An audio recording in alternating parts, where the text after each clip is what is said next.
Well, well, well. Not so funny now, is it, John? Ooh, got a little story to tell. Got a little story to tell. Let's paint the picture. The scene, 2018. Now, seriously. Gonna give you guys a little trip down memory lane. All right, we can't wait too long because of what happened, and it is so late. So we're gonna have to boogie on in here, like now. Wow, it's so dark in here. All right, let's see if you guys think it's dark too. All right, guys. My bad. Thanks for watching. Thanks for watching. It's between the numbers because inside the numbers, which was going to be about the redistricting effort, and then a slice of John Bolton, will have to be done on Monday, minus the John Bolton. Well, I could talk a little bit about it, but because of the time and what happened, Andrew, I don't know if you responded, but I got to go take a look and see because I don't know if it was just me or what. The app worked fine. We reset the hard line and it worked. We have a lot of changes going on over here, and going from Spectrum to MetroNet may have been the issue. That was done such a long time ago. But here we are. So we'll just have to do what we're doing here with between the numbers. All right. So don't forget, if you like the videos, to like them and share them far and wide. This, I think, is funny. Before I go into the videos and stuff that I'm going to play, this is John Bolton at 7:30 in the morning on X. Russia has not changed its goal, drag Ukraine into a new Russian empire. Of course, that, my friends, is what we call a myth of empire. Okay? A myth of empire. It is not true. It is something that is used by empires, all right? Different tactics. They are used by empires. In this case, it's almost some weird version of the domino theory. But it of course is not true. Russia is not trying to reconstitute a new empire. It is trying, and this is I'm sorry, everyone always gets, but not everyone. Some people always get mad when I say this, but guess what? It's true. Russia is simply trying to deal with NATO aggression. NATO, of course, being the balancing pact that used to be. Its entire purpose was to balance against the Warsaw Pact. Well, it's not. There's no reason for a balancing coalition against the Warsaw Pact anymore. The Warsaw Pact's been dissolved. It doesn't exist. Now, when Putin took over himself, once upon a time, actually did advocate for NATO presence in Western Europe, especially because he believed that NATO was its stabilizing force. All right, so this war got started.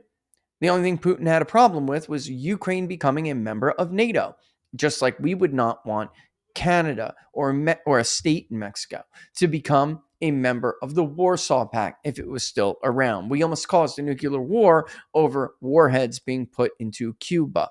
So have the tables turned, think like an adult, and you will see that this absolutely is NATO aggression. And Putin got the guarantee 20 years ago that, of course, Ukraine would not be a member of NATO. And in 2021, Joe Biden and his administration reneged on that promise. And that is why we have the Russo-Ukrainian war. That is the short and simple of it, folks. The short and simple of it. All right. This is what he says. They want to constitute a new Russian empire. It's not true. Moscow has demanded that Ukraine cede territory it already holds and the remainder of Donetsk, which it has been unable to conquer. Zelensky will never do so. Meanwhile, meetings will continue because Trump wants a Nobel Peace Prize, but I don't see these talks making any progress. Eastern Ukraine is under Russian control, almost all of what Putin wants. The rest of it wants to be a part of Russia. All right, so that is the reality.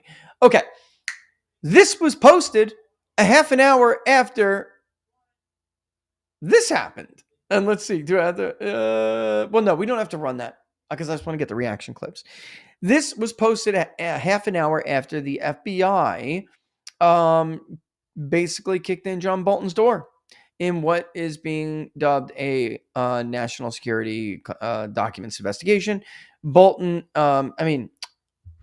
Professor Jonathan Turley will explain a little bit of that more, but first, we're not doing this. The reason why we're kind of like doing this with a you-know-what eating grin is because that John Bolton himself absolutely cheerled months for Trump's prosecution through lawfare, and he reveled in the classified documents case. Here is a clip from MSNBC where Bolton was just having a field day with it. Any given moment. But I don't think he cared about the classification system. I don't think he appreciated the sensitivity of this information, and he didn't appreciate the sensitivity of how it was often acquired, the so-called sources and methods. So this had been briefed to him before I arrived. It was repeated frequently. I think it simply had no impact on him whatever. There's a couple of different ways that people think about this, and people who are not friendly to the president who think about what's happened here. And one of them is, Donald Trump, master thief, criminal, running some kind of elaborate conspiracy to bring things out of the White House and keep them secret for potentially for political or financial gain. There are other people who attitude is Trump is chaotic. He's careless. He's not that smart. He took these things almost by mistake, and now he's basically stamping his feet and saying they're mine. I don't want to give them up. Give me a sense of where you think the truth lies with respect to Trump's intelligence, carelessness, and the degree to which he might have brought motive to bear on taking these documents out of the White House and keeping them for this long at Mar-a-Lago.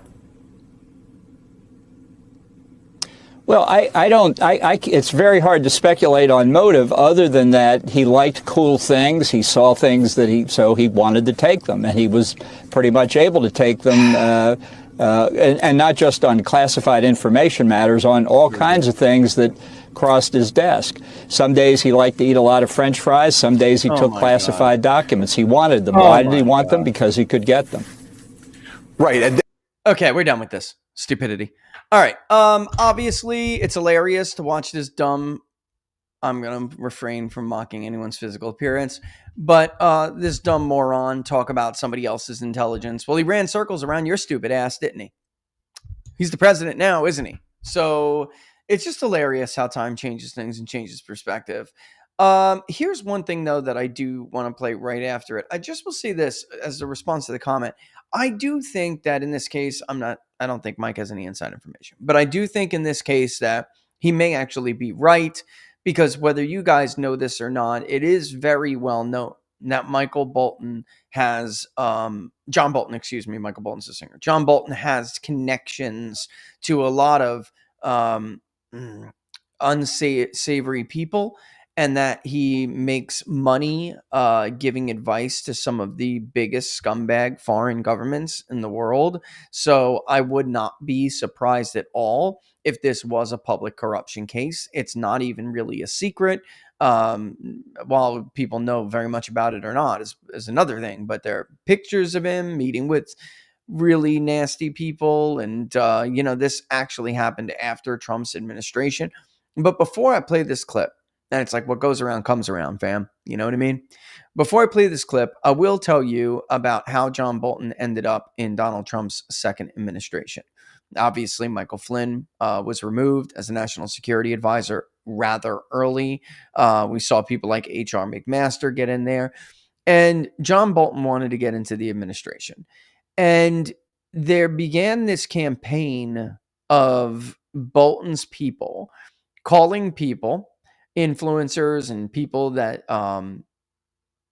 they felt the president may listen to, or like he watches, and would kind of get a signal like, all right, this would be all right.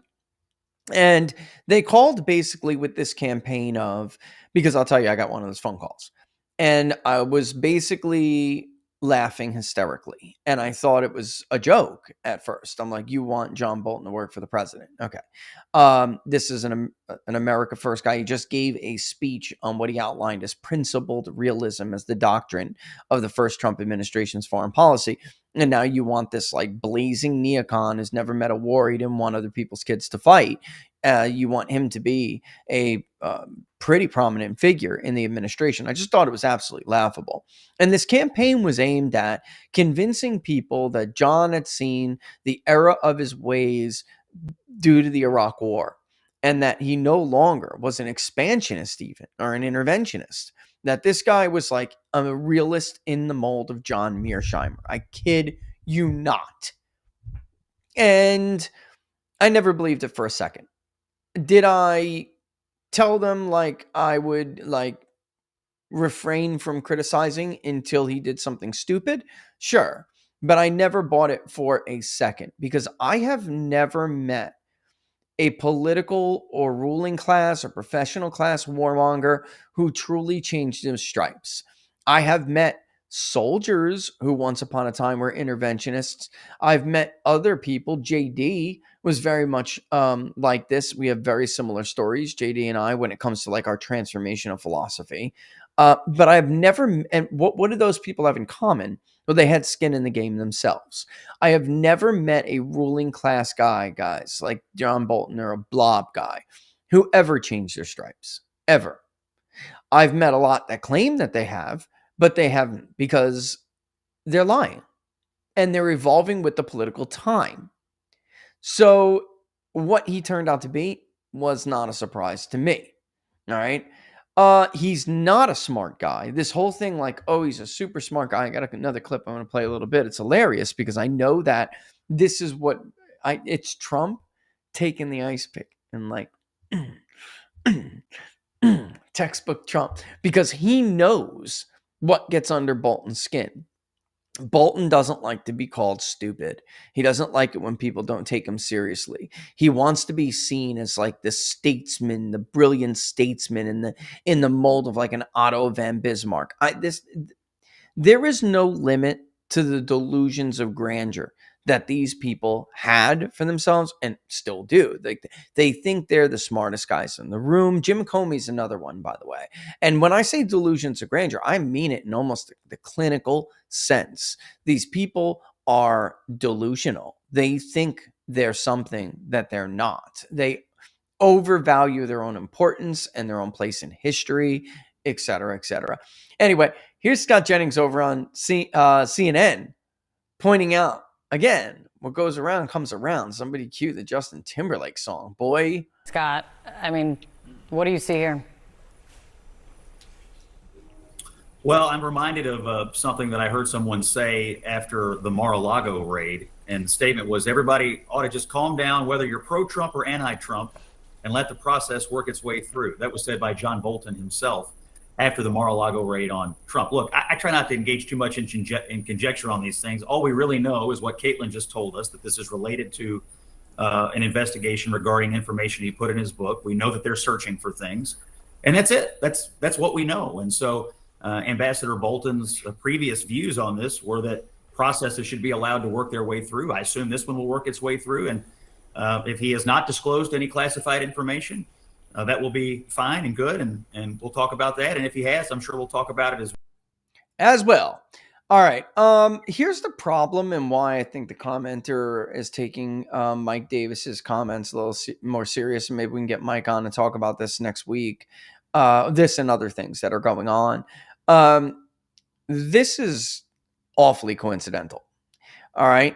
You may have seen this tweet online. All right. Public corruption will not be tolerated. No one is above the law. All right. So, I mean, I don't know if that was just like a timing thing or what. I mean, it wouldn't put it above or, anyone to kind of take an opportunity like this to blow up what is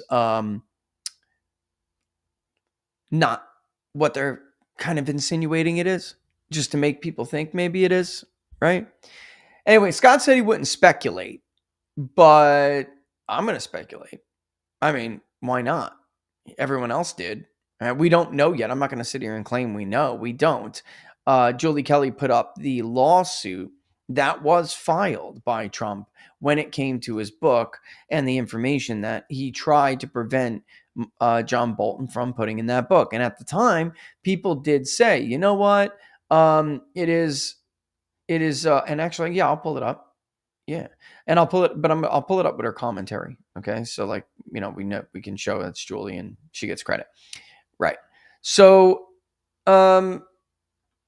maybe at the time, not maybe, they did. They were like, oh, they're just trying to stop him from releasing embarrassing information. But in truth, maybe it wasn't embarrassing information at all. Maybe this does turn out to be about the book for real. And Trump warned him. He gave him the warning. You know what? Let's do that before we play that clip. That clip can hang on for a second. All right. So nothing important on there. No, nothing important. Just don't want to make sure I don't give anybody's personal information. All right. So Julie Kelly tweeted, just pulled up Trump 1.0, his DOJ lawsuit against John Bolton, seeking to halt the publication of Bolton's book in June of 2020. The lawsuit was filed on June 16th. Bolton's book was published on June 23rd. Wonder if Simon Schuster is in trouble too. And if we just take a glance at this real quick, guys. On June 11, 2020, the legal advisor to the National Security Council, the NSC, wrote to defendants' counsel emphasizing that, quote, the manuscript still contains classified information because, among other things, it includes information that he himself classified and designated for declassification only after the lapse of 25 years. And the legal advisor further reminded Mr. Bolton that, quote, he remains under an obligation to stop the dissemination of the manuscript, which still contains classified information that belongs to the United States government, the unauthorized disclosure of which could reasonably be expected to cause serious damage to national security. I hate statements like that, and I'll tell you why, because in my experience, I have heard this a lot, and in not almost all, I guess, like, in more cases than not, it's really just an excuse not to release information that is, in fact, embarrassing to the national security state. However, maybe not.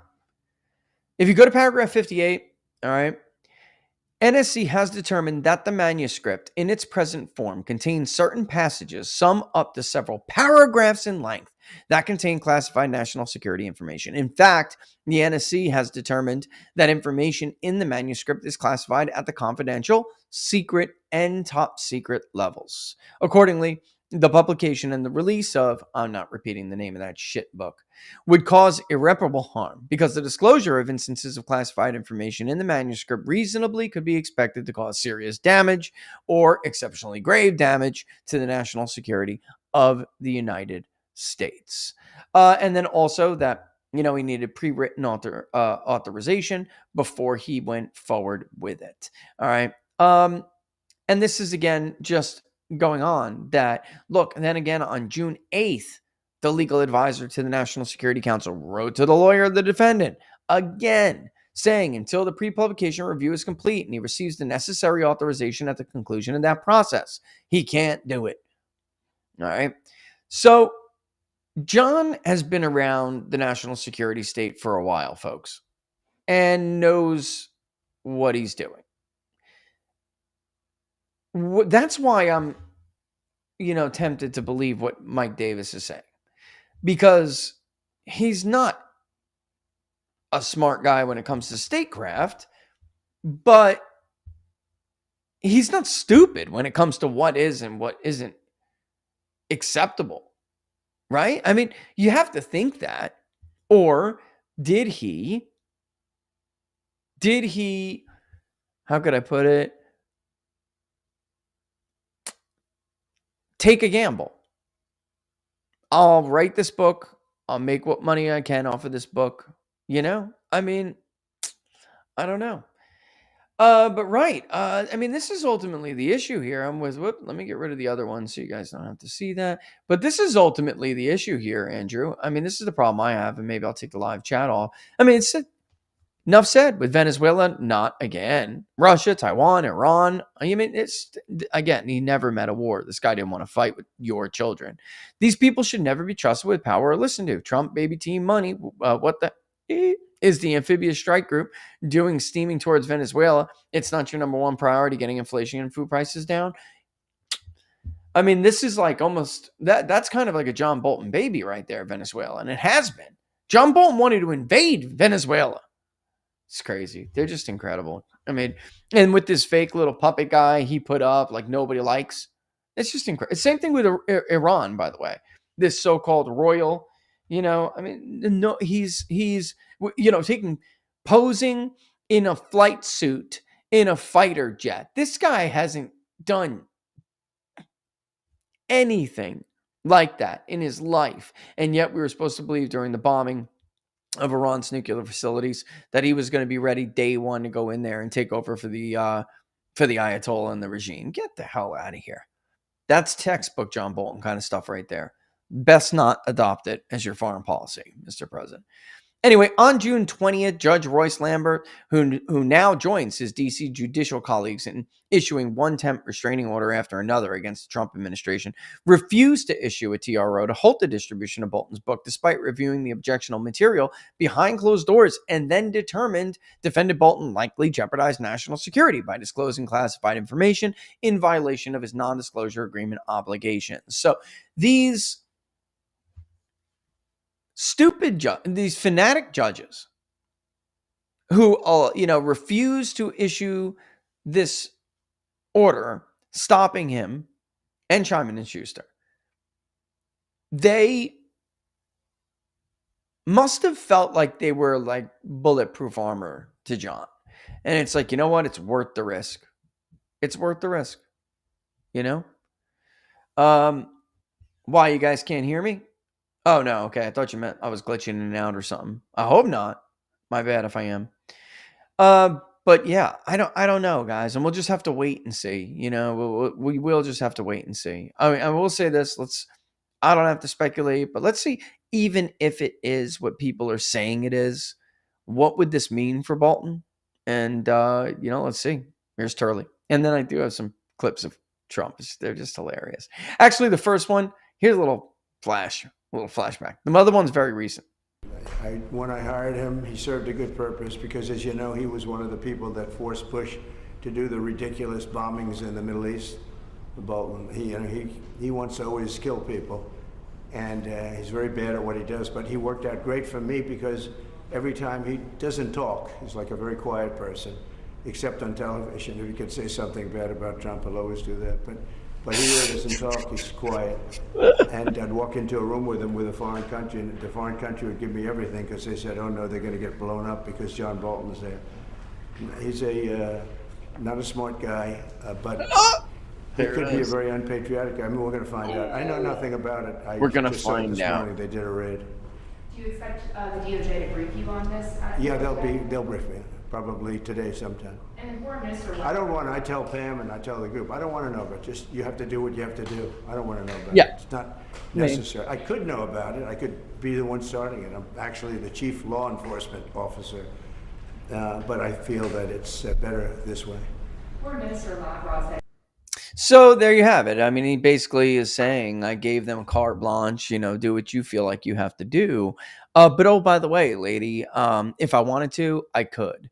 And this was the most ridiculous thing about the idea that Joe Biden or anyone in the White House, and Joe Biden didn't do anything. Joe Biden's sitting there drooling on himself, but that they didn't know, or they weren't briefed, or they weren't directing it. We know now from the White House logs, and we know now from documents. Of course they were. But it was ridiculous to pretend as if, they wouldn't have any knowledge of it whatsoever, because Trump is right after all. And Joe Biden, if he wanted to, could have fired a special counsel investigating his son. He could have, because the president is the boss. And it doesn't matter if they're a Republican or they're a Democrat. And Trump was just reminding them there that, oh, by the way, I'm the executive. I can do whatever the hell I want. But I didn't. And he's taking that little tact. But I preferred it this way. It's funny. But he called Bolton stupid, which is going to piss John Bolton off to no end, because this guy thinks he's smart. I'm telling you, he thinks he's smart. The most important thing for guys like this is to be seen as competent and witty, brilliant. He's a brilliant statescraftsman. That is what they live for. Self-gratification and the gratification of their peers, who are also stupid, incompetent, privileged little pieces of shit. All right, so that's funny. What could happen to Bolton? Let's ask Jonathan Turley. It is intriguing here because these are long-standing allegations that the book indicated or referenced classified material that he may have acquired when he was in the administration. We're not clear as to what that is, but it would suggest that it could be national defense information. The reason that's important is that creates a heightened potential penalty. So you can have penalties that range from 5 to 20 years. 20 years tends to be the sentences for concealing information, obstructing justice. Simply having classified information can weigh in at about 10 years. And there are often multiple counts because each of those documents can be charged separately. So there is a strange history here. So you had these allegations coming out as early as the first Trump administration. Then there was an allegation that the Biden administration essentially scuttled a further look at this case. Right. And now we have this new development. But we really don't know if there's something that has occurred most recently. Whether they uncovered something that they believe is sort of evergreen, that this is still a viable criminal case. Right. And I think we can get a little hint from that by what we just heard the vice president say. Of course, he's not going to rearrange his schedule because something like this happened. I do just want to point out that Trump said something that I think was interesting, guys. He said he could be unpatriotic. Right. And that's why it's like in the back of my mind, I'm thinking there's something recent here. Now, these investigations can take a while. By recent, I don't mean like terribly, terribly recent. Like maybe I don't think Turley meant that either. Like this happened last month or 2 months ago, but more recent than these long standing like, oh, back in June 8th, the lawsuit, blah, blah, blah. That's a long time. And while the wheels of justice grind slowly, so they say, I mean, something else just doesn't smell right to me here. Trump makes a comment like that. And there are, like I said, they're not even whispers. I don't know if you guys know this, but in between, John Bolton kept himself very busy during the Biden administration. Very busy. The guy was in every shit foreign country in Eastern Europe you can imagine, pawning himself off to the highest bidder. So, that being said, I do want to point out something somebody else said in the chat, which was, I don't think I'm happy with this one. This is John Bolton and, whatever. It's kind of like I'll take him too. Sure. We'll take him too. That's not who that's not who the American people wanted when they wanted, the accountability. That's not who these people wanted. And, we'll see what happens in the future. I'm just saying, this isn't going to make, I don't think, a big deal one way or another. You're going to have the media crow on and on about, see, he's taken over D.C. Now he's arresting people. Listen, we already crossed that Rubicon. Most of people outside of the District of Columbia are going to look at what Donald Trump did in the District of Columbia and say to themselves, good. It's working. And eventually, like the great Mark Penn always says, Mark Penn, the pollster, reality always wins, which is something I've long repeated because he's right. Eventually, you can lie. The media can lie about Joe Biden not being senile, right? Reality always wins, right? You can lie about the economy being good under Barack Obama. Reality always wins. You can lie about Joe Biden having all these jobs created. Reality always wins. You could lie about, Donald Trump colluding with Russia, but reality always wins. And you can lie that Donald Trump took over DC and its situation is getting worse and he's an authoritarian, but reality always wins. And the statistics are really good since Donald Trump basically took control of law enforcement in Washington, D.C. Crime stats are there's significant dramatic improvements in such a short period of time. Anyway, let's get to this, and then I will leave. So I know you guys probably have other shows that you watch, and I do want to leave some question time. So if you got questions, get them in, do what you can, and I'll get them as quick as I'll get to them if I can as quick as I can. But this is a funny little face that JD makes, and it's adding to my suspicion that there might be something else that we just don't know about yet. All right. And all of these little things are adding up. All of these things. And as far as Ghislaine Maxwell, listen, folks, when it comes to that stuff, I don't think there's anything that you could take. And thank you, by the way. I don't think there's anything that you could take from her. Forget about with a grain of salt. I just think she's completely unreliable at this point. She's going to spend the rest of her days in federal prison, and she'll do whatever she's got to do to try to get some kind of even just privileges at this point, let alone ever released early. Her father was almost certainly killed by Mossad, which is true, or maybe it was or some intelligence agency. I mean, this guy fell off the back of a boat, guys. All right, and we know that he had ties to Israeli intelligence. So she's not going to run out there and say, "Oh yes, Jeffrey was out there making a client list for intelligence services." She's just never. That's never going to happen. All right, she has nothing to gain from it. And by the way, you don't know what she really thinks or what's in her heart about what happened to Jeffrey in prison. You just don't know. Yeah. So, I mean, at this point, I almost think conversation with her is totally useless, and unless you're having it off the record in a dark hole somewhere where she knows she can actually tell the truth. Otherwise, she may very well just be afraid that she's going to end up like her ex-lover. All right, here's Vance.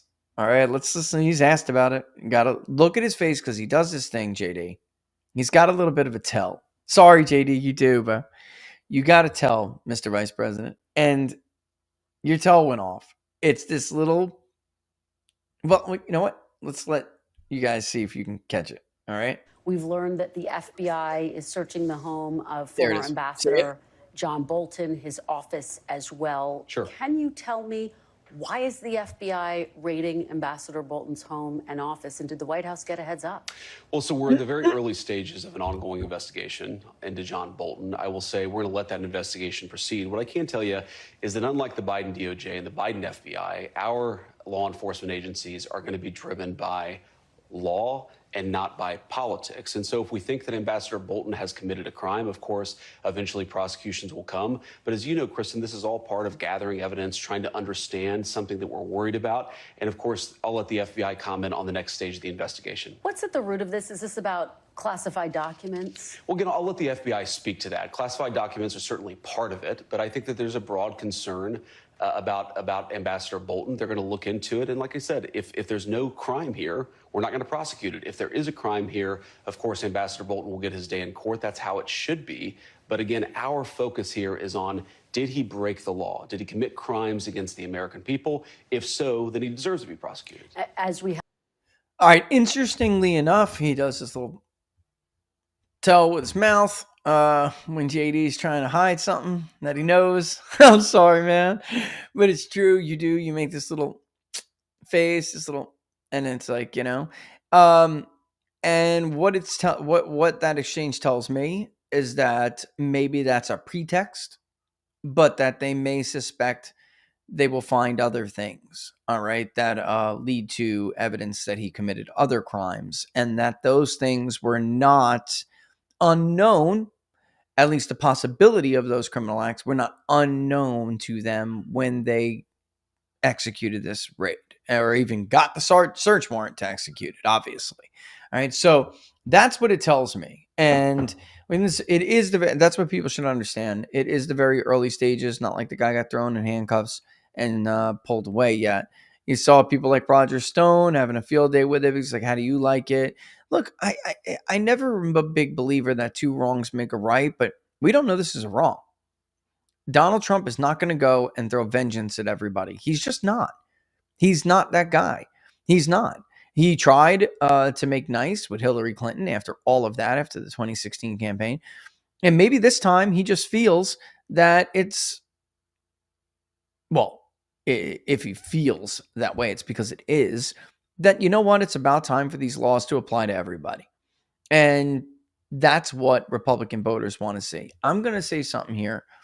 You have two groups of people who are hurting Donald Trump right now. And we've talked about more than that in more detail, in more granular, in a more micro sense. But we can boil them down to like two. And as you guys know, we created the association, the National Association of Public Opinion Pollsters. So independent pollsters. And we do talk on a weekly basis, at least, to talk to each other about what we see and what we think is going on.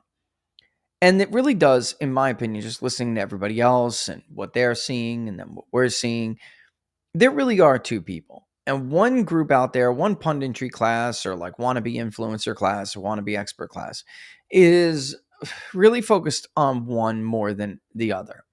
And that is all we need is the economy to get better. And when the economy gets better, we're going to do better. Our guy's going to do better. And his approval rating is going to go up. And that's going to lead to better opportunities in the midterms. That's, for me, entirely too superficial. It's too simplified. And it's not true. But it is speaking to one of those macro groups, which is the truly swing or persuadable independent who does have a robust enough voting history where they're going to vote in a midterm election. And maybe they voted for Donald Trump the first time. They voted for Biden the second time. And then they voted for Donald Trump again. You remember the gentleman from Atlanta? If you've been watching me for a while, do you remember the gentleman from Atlanta we discussed in quite a bit of detail from one of the polls? And he basically said, I effed up, man. And I voted for Biden because I believed all this horse shit. And he was like a quintessential seasick voter where, the thesis of the seasick voter, where Donald Trump, they felt like he was a very good president. They just couldn't take the boat rocking anymore, but they thought he was effective. Excuse me. They thought he was effective and that he was a good leader and that the economy outside of the pandemic was doing well. And that's not why they wanted to vote against him. They wanted to vote against him because they just wanted it all to stop. All right. That kind of voter really voted for Donald Trump again. All right. By like a huge crossover margin, a huge win. Depending on the estimates, I think it's fair to say it's somewhere in the neighborhood of 4-1. So if she won 2% of his 2020 vote, he won 8%, of her Biden to, Biden's 2020 vote. And these people, and they're part of that group, they're not all of it, but they're part of it. They just wanted Donald Trump to come back in and deal with the economy and get things back on track. Definitely, and this is why I think some of their criticism of him is unfair. It's like, he's focusing too much on abroad and whatnot. But I'm telling you, if you would have polled these people 3 months before the election, they would have told you, I'm voting for Donald Trump. What the hell happened to the Abraham Accords? And, oh, by the way, the economy was better. So I think it is a little bit unfair, some of their criticism of him, because, of course, he has to deal with the world stage. Those people don't care about this, what's going on. They're not going to be swayed by this argument. He's a dictator. He's arresting people. We've already crossed that Rubicon, and we're already past that in the American psyche. They just want things to get better. And again, everyone's focusing on this group. But then there's another group. And that other group, again, consisting of a bunch of other little groups that we talked to about ad nauseum. And Barnes and I, great detail last week on what are the odds about them. This group does want accountability. This group did care about Epstein. This group does care about other peripheral issues that obviously maybe they thought the economy, and they would even say the economy is inflation's my number one issue, right?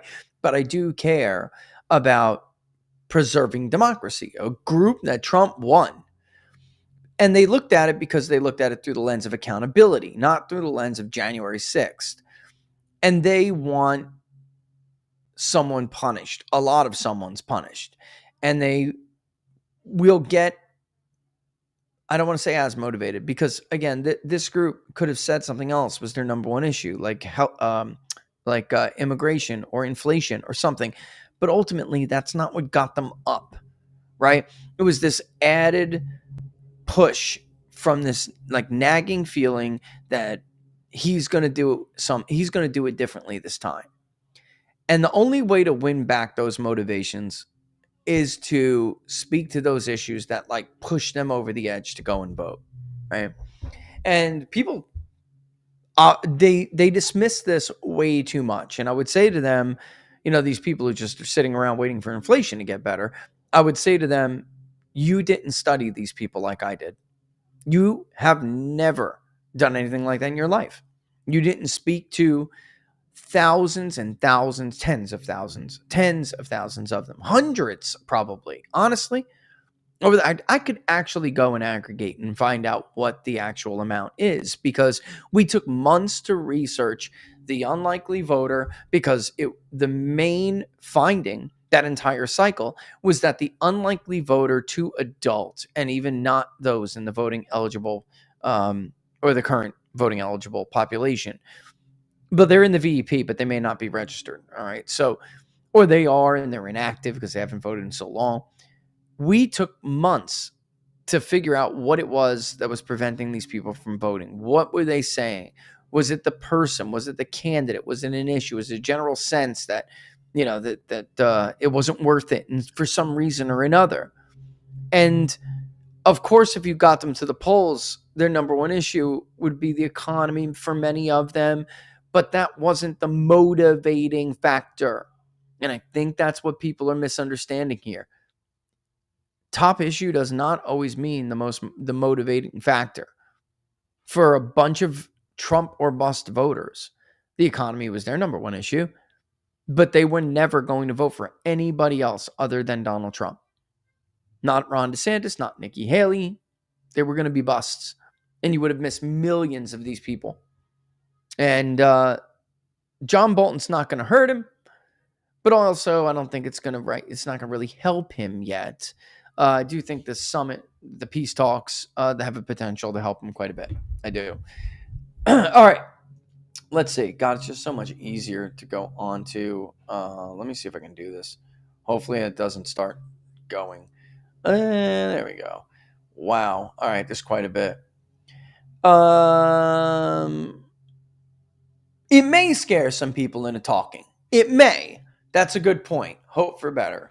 That's a really good point. Yes, it very, very well could lead to people getting scared, concerned, they're next, and come for them, for sure.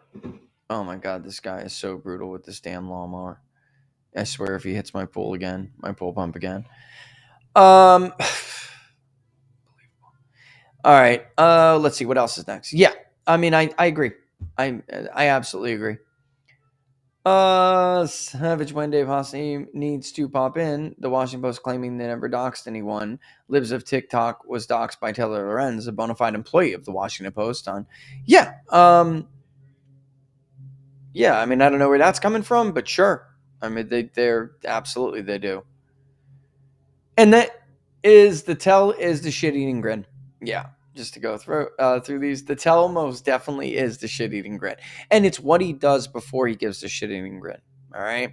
He does this little, twitch, all right? This little, and it's more one-sided in his mouth than the other. But he does this little, so he's getting ready to tee up what he's going to say, and he's trying to make sure he doesn't say something he shouldn't, which means, I mean, I'm not saying he's hiding something in a bad way, but he's holding something back, and he's trying to craft what he wants to say correctly and to protect this. And it may be may be a good reason. We may not want wild speculation about what Bolton may have done wrong, even though he may suspect, and not may suspect, he knows that the authorities may suspect what it is that he did wrong. All right. It's time to pull the plug on the Europe-Ukraine partner with the Russians and let Europe self-destruct. There's 25% of the American public who agrees with you in the most purest form, and that's a big share. By the way, it's the same thing with Middle East. We actually pulled that recently for you guys to see. They just believe that the world is different now, and it's time to do things differently and reflect that. And unfortunately, I don't know what else to say, And Andrew, I've been looking at some of your stuff. I got to go check it out. I don't know what's up with that. I got to go and look through it. If you have the original study, did you link the original study to what you sent me? I would like to see if that's just what they're saying is their target or their quota, or if that's actually a 100% response rate, because it's possible that that's what that is. But I say it's possible. I'm not trying to explain it away for them. It could be that it's a 100% response rate. But we'll often design surveys and say, okay, this part, not often, we do this all the time, that the population is 17%. No, that's a bad example because it's not.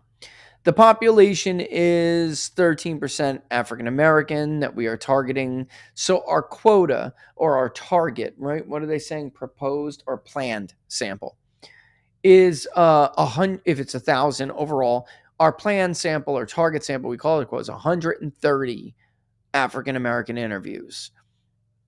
And then we meet that, right? But I don't know, man. I don't know. I'd have to go and look at this in more detail. It may be what you're saying. And that if that's true, then yeah, obviously you're never going to get 100% response. It's crazy.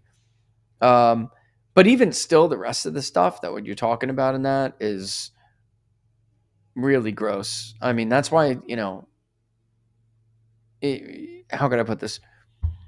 You got to be like almost like slow drip on this one because you got to make sure every little thing is right, because when you uncover things like that, they look for the dumbest little thing to try to disprove so they can discredit everything else you're saying. And that's the tactic they've long used on people like us for years now, since the rise of alternative media and alternative information sources, right?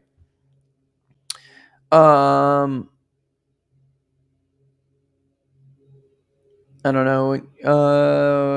Trump being a king? I don't think so. I don't think so. No, JD Vance would not make a good poker player. And I've never played poker with JD, but I'm not a gambling man myself. For those who don't know, I don't like to gamble. That's not that I don't ever, but I don't like to gamble. I worked too hard for my money. And sometimes with Robert, man, it's just funny to watch him do that stuff, but he does well.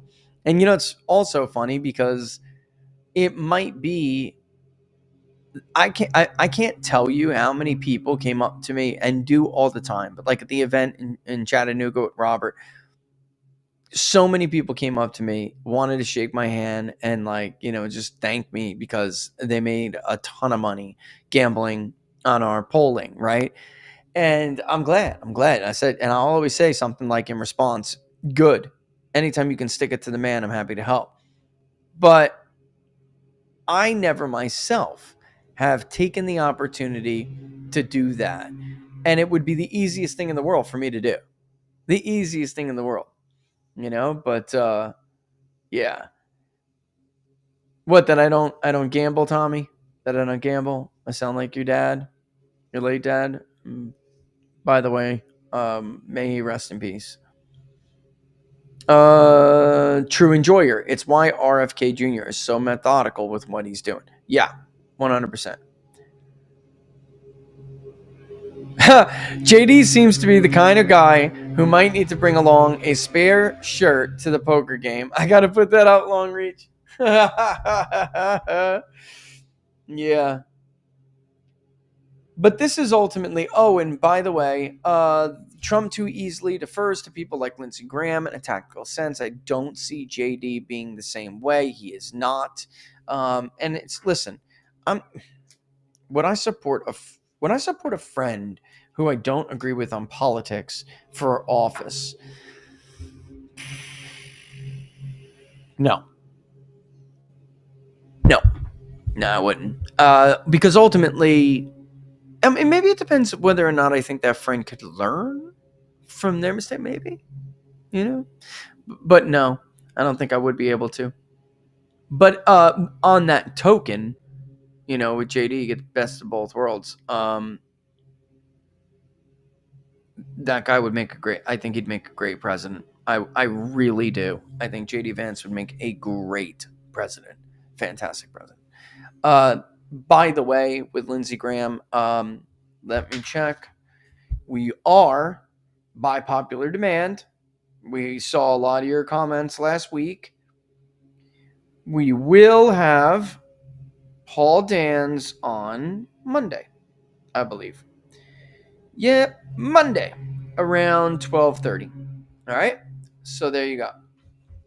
Monday at 12:30, we will have Paul Dance. Okay. Who is running, of course, against Lindsey Graham if in the U.S. for the U.S. Republican primary for U.S. Senate in South Carolina. He's been out there doing tours, making splashes. He's likes to say MAGA before MAGA, but for those of you who don't know him, I mean, Paul wrote the blueprint that the Trump administration is using this time in order to gain control of the government and literally attempt to drain the swamp. In the first Trump administration, they really didn't know what they were doing. I'm not trying to put anybody down. It's just a fact. They didn't take control of that government. And it's almost impossible to take control of a government so big. So there's something to it that you must do. And really?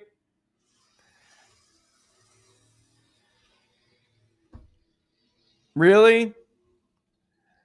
I hope you guys can't hear that. That's so obnoxious. But anyway, Paul wrote the blueprint for it. They're trying to distance themselves from it, of course, because it got a lot of attacks by the media. I don't know. You don't trash your friends like that, but there it is.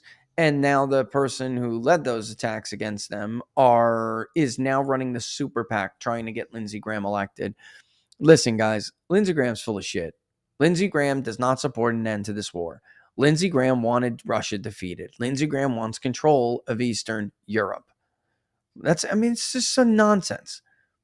He's doing this now because Trump would not give him more of the resources to promise Zelensky to keep the war going. And because his poll numbers are so bad, he has no choice but to try to make a last-ditch effort with Trump's help. This is what bothers me with Trump with this stuff. You're lying to your voters, man. Lindsey Graham is not freaking MAGA. Lindsey Graham did absolutely nothing to protect Trump's legacy when Trump was thrown out of office, replaced by the Chinese. That's what happened. And Lindsey Graham sat with his thumb up his ass, enjoying every twist. All right? This is ridiculous. It's ridiculous. If you want your legacy to survive, you can't keep electing these people. You can't. This is one of the biggest mistakes he's ever made. You cannot, if you're MAGA. No one who's MAGA is making an argument that Lindsey Graham should win this primary. Sorry, and if you are and you're on Twitter, I bet you supported Nikki Haley before you supported Donald Trump. There is nothing MAGA about Lindsey Graham. Her Majesty Lindsey Graham. There is nothing at all. Or what does Barnes call him? Lady Lindsay. There is nothing MAGA about Lady Lindsay whatsoever. Nothing. All right. That's really it. But we'll save that for the only thing he's got is he's got Boeing he can run to. He's got the military industrial complex he can run to. He's got Ukrainian oligarchs he can run to and get a ton of money so he could try to smear his opponent with a PAC that the president's men are running. One of whom wanted Donald Trump impeached and thrown in jail for January 6th. You cannot make this shit up, guys. You just can't. I don't know who's arguing what here. Give me a break. Meanwhile, you have somebody like Paul who was in the trenches, not just with Project 25, even before all of that. One of the very few people who understood what was going to happen in 2020, what needed to be done to stand a chance in countering it. And because, it was all of the bogus, unqualified, and I know a guy, men and women who got those roles and got, those resources and got the attention, right? And Rudy, God love him, he just totally wasn't qualified for it. And look, the other lawyer tried to cut a deal. She did cut a deal to try to screw over Donald Trump to save her own disgusting ass. So, that's what these primaries are all about. Even the ones where the president is supporting someone who's not MAGA, like Lindsey Graham, for instance. He's doing it for his own ability to govern, and as a returning of favors. He's not doing it because it's what's in the best interest of MAGA. It's just not. And if you're arguing that, you're not a serious person. Shut the hell up. Right?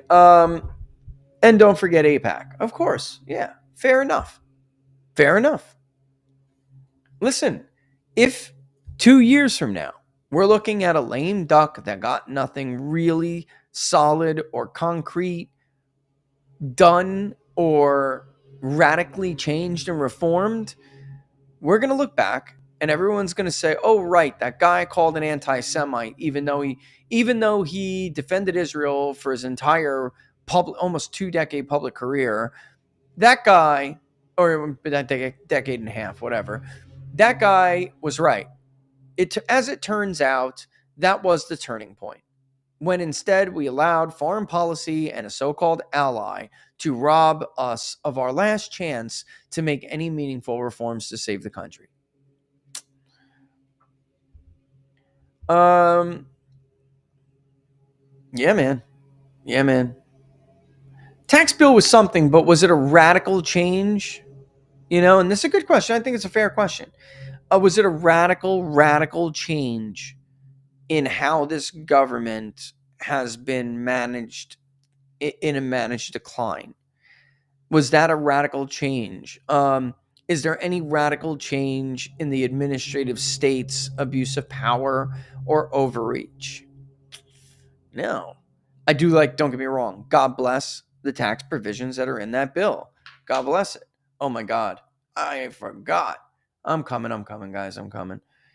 All right. So with that in mind, I guess I do have to boogie. I got a client bugging me, calling me. Well, he thought we were going to have this show already. So I made that time slot for him. But, right, it's a good, and so was yours. But thank God for that tax bill, Ambianco, because I needed that tax break. I think we all did. It's crazy. All right. But they are calling, so I guess I got to roll out. Don't forget, if you like the videos, to like them and share them far and wide. Also, the Public Polling Project is in the description below. Support the Public Polling Project. It is August 22nd. Support it and share it. Support it and share it. I got to tell you, just got to be honest with you guys. We're way behind. Really badly behind. And, at some point, you know what I mean? At some point, we got to pull the trigger and do it. And I mean, it's just going to leave us in a bigger hole. So share it and do what you can. Don't forget the links to all our socials and stuff are below. If you like the videos, like them and share them, right? I don't have to do this, but I am going to do this real quick. Our friends at 1775, don't forget to reorder and re-up. And the link is also in the description. You can get yourself a starter kit if you haven't done it before. Rejuvenate is dope. Their coffee is amazing. All right. We love them. So I'm just giving them actually a free shout out here today. And to remind you, because I forget myself, to make sure I order and renew before it's too late. And then I wind up having to drink store-bought coffee that I just can't stand anymore. Except for Cafe Bustelo. Love Cafe Bustelo. All right. Nothing but love for you all. I got to go. I hope you all have a great weekend. I'll be popping in anyway. You know me. But we'll stay posted. We'll at some point have to start figuring out when we are going to do this poll, and then we'll talk designing it. I really wanted to try to get some of this piece process in, but it is what it is. So at the appropriate time, we'll figure that out. All right.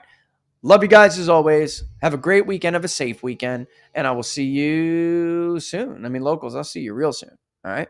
All the best, guys. I'm out.